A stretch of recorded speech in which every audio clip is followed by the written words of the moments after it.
ദൈവത്തിൻ്റെ അതിപരിശുദ്ധമായ നാമം വാഴ്ത്തപ്പെടുമാറാകട്ടെ. അതെ, ദൈവത്താൽ നമുക്ക് ലഭിക്കുന്ന അനുഗ്രഹങ്ങളും സ്ഥാനമാനങ്ങളും നിലനിൽക്കും. എന്നാൽ നമ്മുടെ സ്വന്തം ബുദ്ധിയിൽ, സ്വന്തം വിവേകത്തിലൂന്നി നാം സ്വയമേ നേടിയെടുക്കുന്ന പേരും പുകഴ്ചയും പ്രശസ്തിയും സ്ഥാനമാനങ്ങളൊക്കെ ഒരു നാൾ വീണുപോകും, നശിച്ചു പോകും.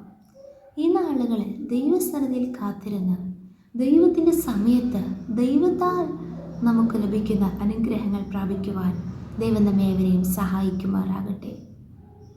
എന്നെ ശ്രമിക്കുന്ന എല്ലാ പ്രിയ ദൈവമക്കൾക്കും യേശുക്രിസ്തുവിൻ്റെ നിസ്തുല്യ നാമത്തിലുള്ള എൻ്റെ സ്നേഹവന്ദനങ്ങൾ. ഈ ദിവസത്തിലും അല്പസമയ ചിന്തയ്ക്ക് ആധാരമായി എബ്രായർക്കെഴുതിയ ലേഖനം 5-ാം അധ്യായം അതിൻ്റെ 10-ാം വചനം നമുക്ക് വായിക്കാം. മൽക്കീസേദെക്കിൻ്റെ ക്രമപ്രകാരം മഹാപുരോഹിതൻ എന്നുള്ള നാമം ദൈവത്താൽ ലഭിച്ചുമിരിക്കുന്നു. അതെ, യേശുക്രിസ്തുവിനെ കുറിച്ച് നമുക്ക് വായിക്കുവാനിടയായിത്തീരുന്നു. അതിൻ്റെ 7 മുതലുള്ള വചനങ്ങളിൽ ക്രിസ്തു തൻ്റെ ഐഹിക ജീവകാലത്ത്, അതായത് താൻ ഈ ഭൂമിയിൽ ജീവിച്ചപ്പോൾ എങ്ങനെയായിരുന്നു ക്രിസ്തുവിൻ്റെ സ്വഭാവ ഗുണങ്ങൾ, സ്വഭാവ വിശേഷതകൾ, തൻ്റെ ആത്മീക ജീവിതം എങ്ങനെയായിരുന്നു, ദൈവവുമായിട്ടുള്ള ബന്ധം എങ്ങനെയായിരുന്നു എന്നൊക്കെ നമുക്ക് വ്യക്തവും തിട്ടവുമായി ഇവിടെ കാണുവാനിടയായിത്തീരും. അതിൻ്റെ അവസാന ഭാഗത്താണ് എഴുതിയിരിക്കുന്നത്, ദൈവത്താൽ ലഭിച്ചുമിരിക്കുന്നു. എന്താണ് ഒരു നാമം? അതും മൽക്കീസേദെക്കിൻ്റെ ക്രമപ്രകാരം മഹാപുരോഹിതൻ എന്നുള്ള നാമം ലഭിച്ചുമിരിക്കുന്നു. എന്നാൽ അതിൻ്റെ പിന്നിൽ ക്രിസ്തു ഒത്തിരി ത്യാഗം സഹിച്ചു, ഒത്തിരി കഷ്ടം സഹിച്ചു. അതെ, 7 മുതലുള്ള വചനങ്ങൾ നാം ഇങ്ങനെ വായിക്കുന്നു. ക്രിസ്തു തൻ്റെ ഐഹിക ജീവകാലത്ത് തന്നെ മരണത്തിൽ നിന്ന് രക്ഷിപ്പാൻ കഴിയുന്നവനോട് ഉറച്ച നിലവിളിയോട് താൻ നിലവിളിച്ചു പ്രാർത്ഥിക്കുന്ന ഒരു വ്യക്തിത്വമായിരുന്നു നമ്മുടെ കർത്താവും ഗുരുവുമായ യേശു ക്രിസ്തു. ഉറച്ച നിലവിളിയോടും കണ്ണുനീരോടും കൂടെ അപേക്ഷയും അഭയാചന കഴിക്കുകയും ഭയഭക്തി നിമിത്തം ഉത്തരം ലഭിക്കുകയും ചെയ്തു. അപ്പോൾ നിലവിളിയോടും കണ്ണുനീരോടും കൂടി പ്രാർത്ഥിക്കുകയും എപ്പോഴും ഭയഭക്തിയോടുകൂടെ ആയിരുന്നു ഉത്തരം പ്രാപിക്കുകയും ചെയ്തു. വീണ്ടും അതിൻ്റെ 8-9 വചനങ്ങളിൽ വായിക്കുന്നു, പുത്രൻ താൻ അനുഭവിച്ച കഷ്ടങ്ങളാൽ അനുസരണം പഠിച്ച് തികഞ്ഞവനായി തന്നെ അനുസരിക്കുന്നവർക്കും നിത്യരക്ഷയുടെ കാരണഭൂതനായിത്തീർന്നു. ക്രിസ്തു സകലത്തിലും പിതാവായ ദൈവത്തെ അനുസരിക്കുന്നവനായിരുന്നു. അതേ, കഷ്ടങ്ങളിലും അനുസരണം പഠിച്ച് തികഞ്ഞവനായി. നമ്മുടെ ജീവിതത്തിൽ ചില കഷ്ടങ്ങൾ വരുമ്പോൾ നാം ദൈവത്തെ ചോദ്യം ചെയ്യാറുണ്ട്, പിറുപിറുക്കാറുണ്ട്, അവിശ്വസിക്കാറുണ്ട്, സംശയിക്കാറുണ്ട്, ദൈവത്തെ വിട്ട് അകന്നു പോകാറുണ്ട്. എന്നാൽ ഇവിടെ യേശു താൻ അനുഭവിച്ച കഷ്ടങ്ങളാൽ അനുസരണം പഠിച്ചവിടെ തികഞ്ഞവനായി. ഹല്ലേലൂയ! അനുസരിക്കുന്നൊരു സ്വഭാവം യേശുവിനുണ്ടായിരുന്നു. അങ്ങനെ ഒത്തിരി ഗുണങ്ങളെ നമുക്ക് കാണുന്നു. അതിനുശേഷമാണ് നാം വായിക്കുന്നത്, മൽക്കീസേദെക്കിൻ്റെ ക്രമപ്രകാരം മഹാപുരോഹിതൻ എന്നുള്ള നാമം ദൈവത്താൽ ലഭിച്ചു. പ്രിയ ദൈവമക്കളെ, ദൈവത്താൽ നമുക്ക് ഒരു ഉയർച്ച വേണം, അനുഗ്രഹം വേണം, മാന്യത വേണം എന്നുണ്ടെങ്കിൽ നാം ദൈവസന്നിധിയിൽ ദൈവം ആഗ്രഹിക്കുന്ന നിലവാരത്തിൽ നാം ആയിത്തീരണമെന്നുള്ളത് ഏറ്റവും അത്യാവശ്യമായൊരു കാര്യമാണ്. Praise the Lord.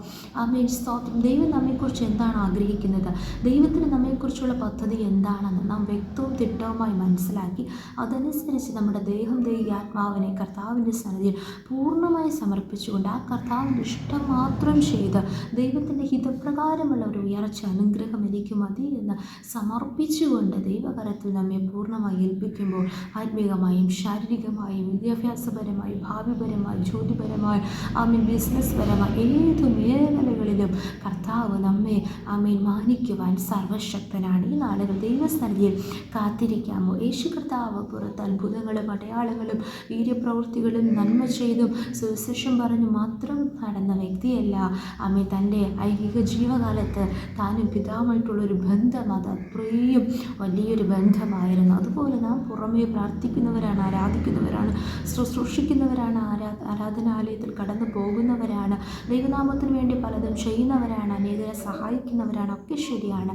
എന്നാൽ നമ്മുടെ വ്യക്തിപരമായുള്ള ജീവിതത്തിൽ നാമും ദൈവവുമായിട്ടുള്ള ബന്ധം എങ്ങനെയാണോ അങ്ങനെ അങ്ങനെ നമുക്ക് ദൈവത്താൽ താമസിച്ചായിരുന്നാലും ചിലത് നമുക്ക് ലഭിക്കുവാനും പ്രാപിക്കുവാനും ഇടയായിത്തീരും.